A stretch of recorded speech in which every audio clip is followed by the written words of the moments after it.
সুপ্রিয় শিক্ষার্থীবৃন্দ, অনলাইন ক্লাসে তোমাদের সবাইকে স্বাগতম। আজকে আমাদের বিষয় হচ্ছে পদার্থবিজ্ঞান প্রথম পত্রের নবম অধ্যায়ের তরঙ্গ বিষয়ে আলোচনা। আলোচ্য বিষয় হচ্ছে তরঙ্গের সমীকরণ ও উহার অন্তর্ভুক্ত রাশিসমূহ। তোমাদের সামনে প্রাক নির্বাচনী পরীক্ষা, যারা দ্বিতীয় বর্ষে উত্তীর্ণ হয়েছ তাদের প্রথম পত্রের ষষ্ঠ অধ্যায় থেকে 11তম অধ্যায় পর্যন্ত আমাদের পাঠ্যসূচিতে আছে। আমাদের এই পাঠ্যসূচির ষষ্ঠ অধ্যায় এবং সপ্তম অধ্যায়, এই দুইটি অধ্যায় শ্রদ্ধেয় মহাসিন স্যার তোমাদের সাথে আলোচনা করবেন ডিটেলস। আমি আজকে তোমাদের সাথে নবম অধ্যায়ের তরঙ্গ বিষয়ে আলোচনা করব। তরঙ্গ বিষয়টি আগে অষ্টম অধ্যায়ের সরল সন্ধিতে স্পন্দন বা সিম্পল হারমোনিক মোশন, এই বিষয়ে তোমাদের সাথে আলোচনা হবে। আর তরঙ্গের বিষয় নিয়ে যদি আমরা আলোচনা করতে যাই, তাহলে প্রথমেই যে বিষয়টি আসে যে তরঙ্গ কি এবং তরঙ্গ পদার্থবিজ্ঞানে গুরুত্বপূর্ণ কেন, বা পদার্থবিজ্ঞানে আমরা তরঙ্গ কেন অধ্যয়ন করব। তোমরা নিশ্চয়ই জানো, পদার্থবিজ্ঞানে সাধারণত পদার্থ এবং শক্তি বিষয় নিয়ে আলোচনা করা হয়। শক্তি বিষয়টি যে বিষয়গুলির সাথে সম্পর্কিত সেগুলি হচ্ছে আলোক শক্তি, তাপ শক্তি, চুম্বক শক্তি, বিদ্যুৎ শক্তি, রাসায়নিক শক্তি। আমরা যাই বলি না কেন, শক্তির সঞ্চালন তরঙ্গের মাধ্যমেই ঘটে। সুতরাং তরঙ্গ সম্পর্কে আমরা যত বেশি জ্ঞান লাভ করতে পারবো, পদার্থবিজ্ঞানকে আমাদের আয়ত্ত করা তত বেশি সহজ হবে। অর্থাৎ আমরা পদার্থবিজ্ঞানে যদি সার্বিকভাবে ভালোভাবে জানতে চাই, তাহলে তরঙ্গ সম্পর্কে আমাদের ধারণাগুলি স্পষ্ট হতে হবে। আমরা তরঙ্গ কি আমরা যদি বলি, তাহলে তোমরা জানো তরঙ্গ হচ্ছে শক্তির সঞ্চালনের একটি প্রক্রিয়া। অর্থাৎ যে জ্বর আন্দোলন কোনো মাধ্যমের শক্তিকে এক স্থান থেকে অন্য স্থানে স্থানান্তরিত করে, কিন্তু মাধ্যমের কণাগুলোকে স্থানান্তর করে না, তাকেই আমরা তরঙ্গ বলি। বিষয়টি তোমাদের কাছে কিছুটা কঠিন মনে হবে যে শক্তিকে স্থানান্তর করে কিন্তু মাধ্যমে স্থানান্তরিত কিভাবে হয় না, সেটা আপাত দৃষ্টিতে তোমাদের কাছে একটু ভিন্ন মনে হতে পারে। যেমন আমি একটি ব্যবহারিক উদাহরণ তোমাদের কাছে বলি। যেমন তোমরা দেখছো, ধানের ক্ষেত্রে যখন বাতাস বয়ে যায়, তখন ধানের চারা বা বীজগুলি ক্ষেত আন্দোলিত হয়ে একটি তরঙ্গের সৃষ্টি করে। আরও লক্ষ্য করলে দেখবে যে এই তরঙ্গ যখন সৃষ্টি হয়, তখন ধানের চারাগুলির যে মূল, সেটা কিন্তু আগের অবস্থানেই থাকে, কিন্তু উপরের অংশের সঞ্চালনের মাধ্যমে সে শক্তিকে এক স্থান থেকে অন্য স্থানে সঞ্চালিত করে। তাহলে আশা করি তোমাদের কাছে ক্লিয়ার হয়েছে যে তোমরা পানিতে যেভাবে তরঙ্গ দেখো, সেটা ওই একইভাবে সঞ্চালিত হয়। কিন্তু তোমাদের কাছে হয়তো মনে হয় পানির অণুগুলি এক্ষেত্রে সঞ্চালিত হচ্ছে, আসলে তা নয়। পানির অণুগুলির সঞ্চালনের মাধ্যমে শক্তিকে স্থানান্তরিত করছে, অর্থাৎ যান্ত্রিক শক্তিকে তারা স্থানান্তরিত করছে। আমরা এখানে একটি তরঙ্গের সমীকরণ নিয়ে আলোচনা করব। যেমন আমরা জানি যে তরঙ্গের সমীকরণ y = a sin λ/vt - x। এটি তোমরা আগেও অধ্যায় থেকে জেনেছ।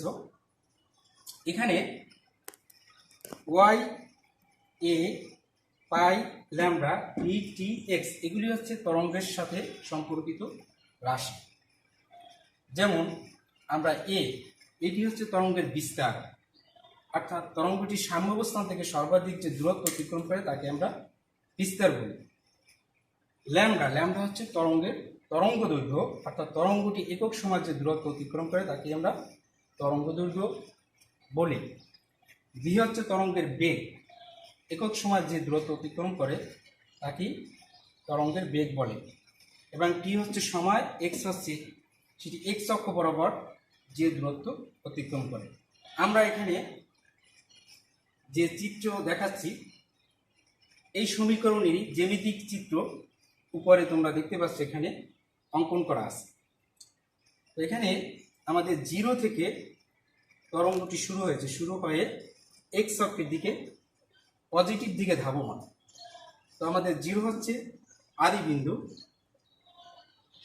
এ হচ্ছে দশা বিস্তার, আর আমাদের এই এক্স হচ্ছে অনুভূমিক বরাবর যে সরণ হয়েছে সেটি, আর ওয়াই হচ্ছে দ্যাট ইজ পিকিউ হচ্ছে সাম্য অবস্থান থেকে সেটি ওয়াই অক্ষ বরাবর যতটুকু সরণ হয়েছে সেটিকে নির্দেশ করা হয়েছে। এখানে প্রশ্ন হতে পারে যে আমরা একটি বিন্দুকে কেন বিবেচনা করলাম। আমরা তরঙ্গের উপরের যে কোনো একটি অংশকে অনেকগুলি বিন্দুর সমষ্টি বিবেচনা করতে পারি, অর্থাৎ তরঙ্গের উপরে অসংখ্য বিন্দু রয়েছে, তার ভিতর একটি বিন্দুকে আমরা বিবেচনা করি। বিবেচনা করলে ধরি আমরা সেই বিন্দুটি পি, তাহলে মূল বিন্দু ও থেকে পি এর দূরত্ব অনুভূমিক দিকে এক্স এবং সাম্য অবস্থান অর্থাৎ মধ্য অবস্থান থেকে ওয়াই অক্ষ বরাবর সেটি স্মল ওয়াই পরিমাণ দূরত্ব অতিক্রম করে। এখন এখানে তার সাম্য অবস্থান থেকে ওয়াই দূরত্ব এবং আদি অবস্থান থেকে এক্স যেটি আমরা অনুভূমিক দূরত্ব বলেছি সেটি অতিক্রম করে, এবং ভি হচ্ছে তরঙ্গটির বেগ, টি সময় পরে সেটি পি অবস্থানে আসে। এই সময় এক্স দূরত্ব অনুভূমিক অক্ষ বরাবর অতিক্রম করে। তাহলে আমরা যেগুলি তরঙ্গের সম্পর্কিত যে রাশিগুলি পাই সেগুলি হচ্ছে, তোমরা নোট করে নিতে পারো। নাম্বার 1 বিস্তার, 2 দশা যেটা টোয়াইস পাই বাই ল্যামডা দ্বারা প্রকাশ করা হয়েছে, অর্থাৎ একটা বিন্দু চারদিকে টোটাল কোণের পরিমাণ হচ্ছে টোয়াইস বাই এক্স দূরত্বের জন্য যে পরিমাণ কোণ অধিকৃত হয় সেটাকে twice pi by lambda into VT minus X দ্বারা দেখানো হয়েছে এখানে। আর সাইন হচ্ছে, যেহেতু এটি সাইনোসয়েডাল তরঙ্গ, অর্থাৎ সাইনোসয়েডাল তরঙ্গের ক্ষেত্রে আমরা জানি সাইন 0 মান 0, তাহলে 0 থেকে অবস্থান থেকে শুরু হয়েছে, এই জন্য এটাকে আমরা সাইন দিয়ে প্রকাশ করেছি, সাইন অনুপাত দিয়ে প্রকাশ করেছি। এটির প্রতিপাদন আগে আলোচনা হয়েছে, তাই এটি নিয়ে আমি বিস্তারিত আলোচনায় যাব না। এরপরে আমরা এই অনুরূপ রাশি যেগুলি আছে, বেগ, তরঙ্গের বেগ কি, তরঙ্গ কি, এগুলি তোমাদের এখনকার যে প্রশ্নের ধারাতে জ্ঞানমূলক প্রশ্নের আওতায় পড়ে। যেমন বেগ কি, দশা কি। দশা বলতে তরঙ্গের সম্মুখ অবস্থাকে বোঝায়, অর্থাৎ একটি তরঙ্গের কম্পাঙ্ক, বিস্তার, আদি অবস্থান, বেগ সব কিছু সম্মুখ অবস্থাকেই তরঙ্গের দশা বলে। আর এক্স হচ্ছে অনুভূমিক অক্ষ বরাবর আর সরণ, ওয়াই হচ্ছে উলম্ব অক্ষ বরাবর সরণ, সেটা উপরের দিকে হতে পারে, নিচের দিকে, সাম্য অবস্থান থেকে উপরের দিকে হতে পারে, নিচের দিকে হতে পারে। যেমন আমি যদি এই পজিশন, এই বিন্দুটিকে আমি তরঙ্গের উপরিস্থিত এই বিন্দুটিকে আমি যদি এস দ্বারা প্রকাশ করি, তাহলে এস এর ক্ষেত্রে এই সরণটি হবে ওয়াই প্লাস ওয়াই, আর এটি হচ্ছে মাইনাস ওয়াই। তখন এখানে আমাদের এই মাইনাস ওয়াইয়ের জন্য এটা অটোমেটিক আমাদের মাইনাস মাইনাসে প্লাস হয়ে যাবে, এই সরণটি এরকম হবে, সমীকরণের আকারটি এরকম আসবে। এখন আমরা তরঙ্গের পারস্পরিক কিছু ক্রিয়া নিয়ে আলোচনা করব। আমরা মনে করি আমাদের একটি তরঙ্গ y1 = a sin twice pi by lambda vt minus x।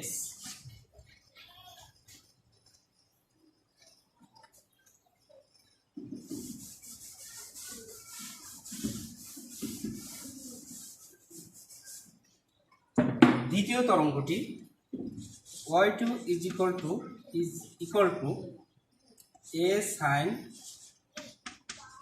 twice pi by lambda VT plus X. তাহলে পার্থক্য হচ্ছে এখানে মাইনাস আর এখানে প্লাস, অর্থাৎ এই তরঙ্গটি এক্স অক্ষের পজিটিভ দিকে অগ্রসরমান এবং দ্বিতীয় তরঙ্গটি এক্স অক্ষের নেগেটিভ দিকে অগ্রসরমান। তাদের বিস্তার, বেগ সবই একই। এখন এই তরঙ্গ দুইটি যখন পরস্পর আপতিত হবে সেটা দুই রকম হতে পারে। আমরা ধরি এই তরঙ্গ দুটি আপতনের ফলে যে লব্ধি তরঙ্গ সৃষ্টি হবে সেটি ক্যাপিটাল ওয়াই, সেটিও একটি তরঙ্গ হবে এবং সেটিও একটি সাইন ওয়েভ হবে। Y is equal to y1 plus y2। তাহলে এটি একটি পারস্পরিক, দুইটি তরঙ্গের পারস্পরিক ক্রিয়া, অর্থাৎ এ ধরনের ক্রিয়াকে আমরা বলি তরঙ্গের উপরিপাতন বা উপরিপাতন। এখন দুটি তরঙ্গ y1 y2 তারা যখন সমদশায় অর্থাৎ একই দিকে পরস্পরের উপর আপতিত হবে তখন y1 প্লাস y2, কিন্তু যদি বিপরীত দিকে বিপরীত দশায় বা বিপরীত দিক থেকে পরস্পর আপতিত হয় সেক্ষেত্রে হবে y1 মাইনাস y2। এই দুইটিকে আমরা, দুইটি সমীকরণকে যদি একটির মাধ্যমে, একটি সমীকরণের মাধ্যমে প্রকাশ করি তখন এভাবে লিখতে পারি y equal to y1 plus minus y2, অর্থাৎ প্লাস যখন সমদশায়, মাইনাস যখন বিপরীত দশায়। প্রথম অবস্থাটিকে আমরা বলি তরঙ্গ, দুইটাই তরঙ্গ উপরিপাতনের ঘটনা, অর্থাৎ এই উপরিপাতনের ফলে তরঙ্গের বিভিন্ন ঘটনা ঘটে। যেমন সেক্ষেত্রে আমাদের কয়েকটি ঘটনা আমি তোমাদের বলি, তোমরা নোট করে নিতে পারো। নাম্বার 1, স্থির তরঙ্গ। স্থির তরঙ্গ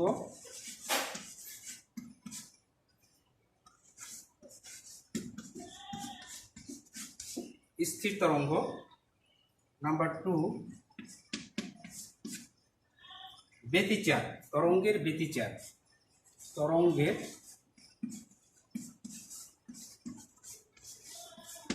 ব্যতিচার।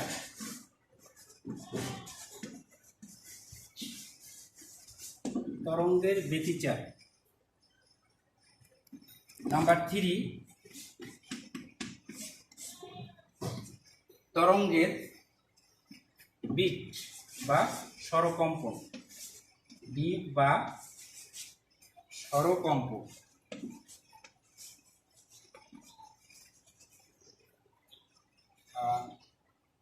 যেহেতু বোর্ডে আর সংকলন হচ্ছে না তোমরা লিখে নাও, বিট বা স্বরকম্প। নাম্বার 4, অনুনয়, অর্থাৎ তরঙ্গের অনুনয়। এখন স্থির তরঙ্গ কিভাবে সৃষ্টি হয় এই বিষয়টি নিয়ে আমরা দেখব। বাকি বিষয়গুলি আজকে নির্দিষ্ট সময়ের ভিতর যে কয়টা আলোচনা করা যায়, বাকি বিষয়গুলি পরের ক্লাসে তোমাদের সাথে আলোচনা হবে। স্থির তরঙ্গ। স্থির তরঙ্গ কি এবং স্থির তরঙ্গের সমীকরণ। স্থির তরঙ্গ হচ্ছে আপাত দৃষ্টিতে আমরা স্থির মনে করি, কিন্তু প্রকৃতপক্ষে স্থির নয়, উভয় দিক থেকে সমগতিতে চলমান তরঙ্গ। তবে এটা আপাত দৃষ্টিতে আমরা স্থিরের জন্য বলি, যেহেতু দুটি বিপরীতমুখী সমান বিস্তারের তরঙ্গ যখন একে অপরের উপর আপতিত হয় বিপরীত দিক থেকে তখন সেটিকে স্থির মনে হয়, এই জন্য আমরা এটাকে স্থির তরঙ্গ বলি। স্থির তরঙ্গ সৃষ্টি হয় তরঙ্গের পারস্পরিক ক্রিয়ার মাধ্যমে এবং এক ধরনের পরিপাতন, যেটা আমরা আগে বলেছি। স্থির তরঙ্গ বিষয়টি আরও যদি ব্যাখ্যা করে বলি তাহলে, যেমন তোমরা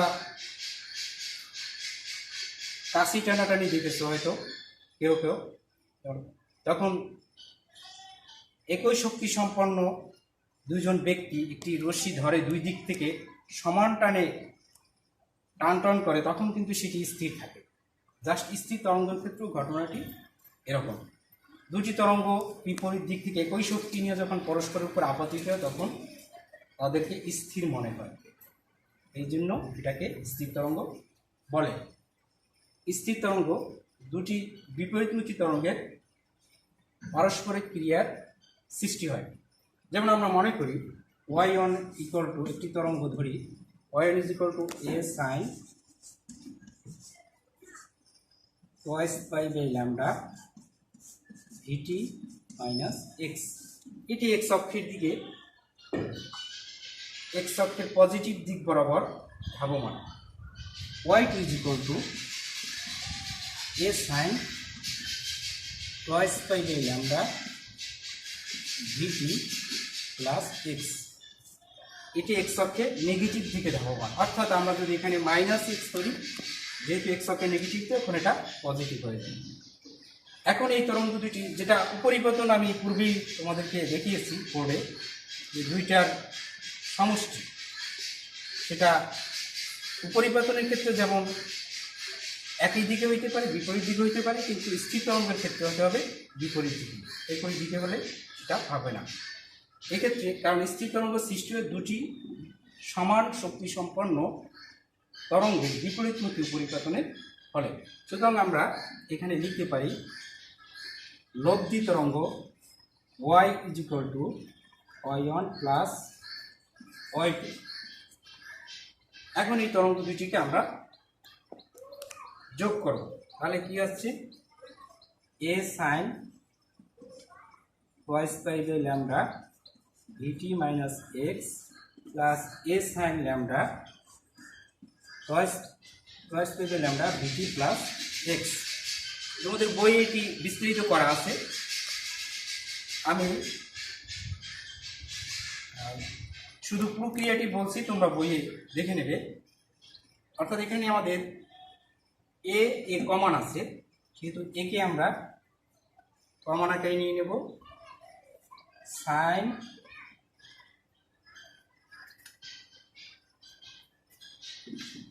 twice pi by lambda vt minus X plus sine twice pi by lambda vt plus X. আমরা এটাকে কমন নিয়ে নিলাম। এখন তোমরা এই যোগফলটি সহজেই নির্ণয় করতে পারবে, কারণ তোমরা গণিতে শিখেছ sine C plus sine D এর সূত্র, 2 sine C plus D by 2 cos c minus D by 2। এই সময় সূত্র ব্যবহার করে তোমরা নির্ণয় করবে, বইয়ে বিস্তৃত করা আছে। এই অংশটাকে যদি তুমি সি মনে করো আর এই অংশটিকে যদি তুমি ডি মনে করো, তাহলে আমরা sine C plus sine D সূত্র প্রয়োগ করতে পারি। সেক্ষেত্রে সূত্রটি তোমাদের নিশ্চয়ই মনে আছে, কারণ তোমরা শিখেছো অলরেডি ত্রিকোণমিতি থেকে, 2 sine C plus D by 2 cos c minus D by 2। বাকিটুকু বই থেকে তোমরা দেখে নিবে। এখন আমি এই পারস্পরিক তরঙ্গের পারস্পরিক ক্রিয়ার স্থির তরঙ্গ এবং তার সমীকরণ নিয়ে তোমাদের আলোচনা করলাম। এখন তোমাদের তরঙ্গের সমীকরণ থেকে কিভাবে বিভিন্ন রাশি নির্ণয় করা যায় সেটি নিয়ে আলোচনা করব। অর্থাৎ তোমাদের যে প্রশ্ন কাঠামো, সৃজনশীল প্রশ্ন কাঠামো, সেখানে সমীকরণ দেওয়া থাকে, সেখান থেকে নির্ণয় করতে বলা হয় কতগুলি রাশি। যেমন হতে পারে সেটা কম্পাঙ্ক, হতে পারে বেগ, হতে পারে সময়, হতে পারে তরঙ্গ দৈর্ঘ্য ইত্যাদি। তাহলে তোমরা একটি প্রবলেম দেখো, সেটি আমি লিখি, সেখান থেকে খেয়াল করো।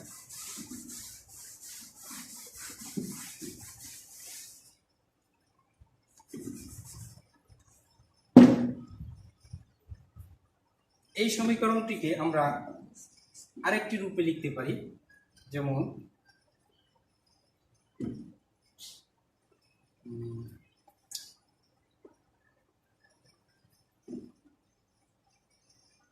a sin omega T minus twice pi by lambda into x,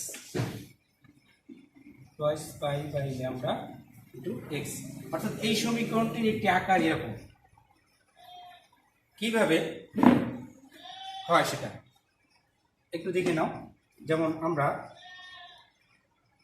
মূল সমীকরণটি জানি, y is equal to a sine twice pi by lambda VT minus X. তাহলে এটিকে আমরা লিখতে পারি a sine twice pi by lambda.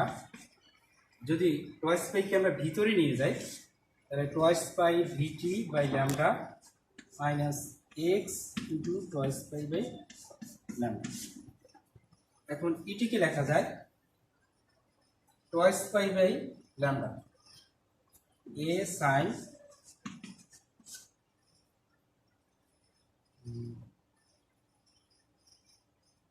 Twice pi V by lambda, এই অংশটিকে এফ লেখা যায়, F T minus X into twice pi by lambda. Twice pi F এটিকে লেখা যায় ওমেগা, যেহেতু ওমেগা সমান 2 পাই এফ, তাহলে এটিকে লেখা যায় A sine omega T minus twice pi by lambda into X. তাহলে আমরা বলতে পারি যে এই সমীকরণের অন্য একটি রূপ এটি A sine omega T minus twice pi by lambda. এখন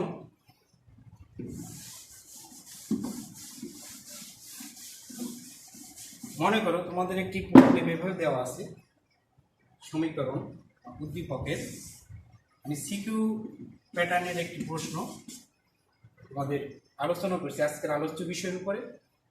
যেমন তোমাদের দেওয়া আছে একটি তরঙ্গের সমীকরণ y ইকুয়াল টু 10 সাইন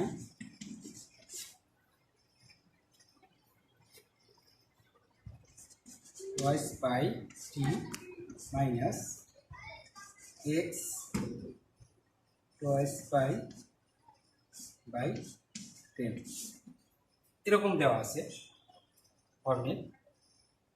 তাহলে সমীকরণটি তোমার বেগ নাম্বার 1 বেগ কত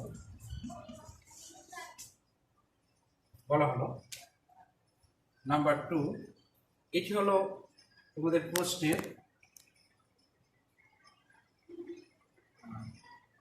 গ অংশ, আর ঘয়ে বলা হলো তরঙ্গটির বিপরীত তরঙ্গ উপরিপাতিত হলে এর উপর যে লব্ধি তরঙ্গ সৃষ্টি হবে তার বেগ নির্ণয় করে বলা হলো। তোমরা প্রশ্নটি লিখে নাও যে তরঙ্গটি উদ্দীপকের তরঙ্গটি বিপরীত তরঙ্গ ওর উপর আপাতিত হলে যে লব্ধি তরঙ্গ সৃষ্টি হবে তার বেগ নির্ণয় করে। এখন এখানে বেগ চাওয়া হয়েছে। তোমরা জানো যে মূল সমীকরণটি জানো যে আমরা জানি প্রথমে গ অংশ আমরা সমাধান করি, y is equal to a sine omega T minus twice pi by lambda into X. আমরা যদি উদ্দীপকের সমীকরণটিকে নাম্বার 1 এবং আমাদের জানা সমীকরণটিকে নাম্বার 2 ধরি, এখন 1 এবং 2 নং সমীকরণ তুলনা করি, তাহলে আমরা পাবো ওমেগা সমান টোয়াইস পাই, এটি আমরা পাই। টি অংশ তাহলে ওমেগা সমান টোয়াইস পাই, এবং আমরা পাবো ল্যামডা সমান 10। এখানে এককটি উল্লেখ থাকবে, যেমন একক যদি বলা হয় সেন্টিমিটার, ধরি একক মিটারে পৌঁছাচ্ছে, একক এসআই এককে পৌঁছাচ্ছে, এভাবে বলা থাকতে পারে, সেক্ষেত্রে মিটারই ধরে নিতে হবে, যেহেতু এসআই একক হচ্ছে আমাদের মিটার, একক বলা থাকবে। তাহলে lambda is equal to 10 metre. আচ্ছা, এখন আমাদের চাওয়া হয়েছে বেগ, তাহলে আমরা জানি V equal to F lambda. এখন আমরা কম্পাঙ্কটি জানি না, কম্পাঙ্ক জানি না, কিন্তু এখানে টোয়াইস পাই সমান টোয়াইস পাই, তাহলে কম্পাঙ্ক কত আমাদের, আমরা জানি টোয়াইস ওমেগা সমান 2 পাই এফ, এই সূত্রটি আমাদের জানা আছে। তাহলে এটার সাথে আমরা এখান থেকে লিখতে পারি যে 2 পাই এফ সমান টোয়াইস পাই। তাহলে এখান থেকে লেখা যায় এফ সমান 1 হার্টজ, অর্থাৎ তরঙ্গটির কম্পাঙ্ক 1 হার্টজ। তাহলে বেগ হবে কত, এফ ল্যামডা, অর্থাৎ ভি সমান 10 × 1 মিটার পার সেকেন্ড, অর্থাৎ 10 মিটার পার সেকেন্ড। তাহলে এইটুকু সমাধান তোমরা বুঝতে পারছো আশা করি। আর আমাদের প্রশ্নের ঘ অংশ যেটা, ঘ অংশে সেটি একটু উচ্চতর দক্ষতামূলক, যেহেতু বলা হয়েছে বিপরীত তরঙ্গ। বিপরীত তরঙ্গটা অবশ্যই এখানে প্লাস হবে, যেহেতু এটা যদি আমাদের এক্স অক্ষের পজিটিভ দিক বরাবর হয় সেটি হবে এক্স অক্ষের নেগেটিভ দিক বরাবর। সেই ক্ষেত্রে বিপরীতমুখী তরঙ্গ যে তরঙ্গটি সৃষ্টি করবে সেটি হবে স্থির তরঙ্গ। এটা তো অলরেডি আমি তোমাদের সাথে আলোচনা করেছি, তোমরা শুধু এখানে প্রয়োগ করবে জ্ঞান অংশটি। আর তোমাদের গ ঘ তো আমি এখানে দিয়েছি প্রশ্ন হিসেবে। আর ক খ তো উদ্দীপক বেস্ট হতে পারে বা ঠিক হতে পারে। ক হলো তরঙ্গ কী, ক্ষয় হতে পারে পদার্থবিজ্ঞানের তরঙ্গ পাঠ গুরুত্বপূর্ণ কেন, যেটি আমি অলরেডি আলোচনা করেছি। তাহলে আজকে তোমাদের এতটুকুই থাকলো। আমরা পরের ক্লাসে তরঙ্গের পারস্পরিক ক্রিয়ার ব্যতিচার, দিক এবং অনুনাদ দিয়ে আলোচনা করব। তোমরা সবাই ভালো থাকো, স্বাস্থ্যবিধি মেনে চলো, সবার প্রতি দোয়া রইল, তোমরাও দোয়া করবে আমার প্রতি। আল্লাহ হাফেজ।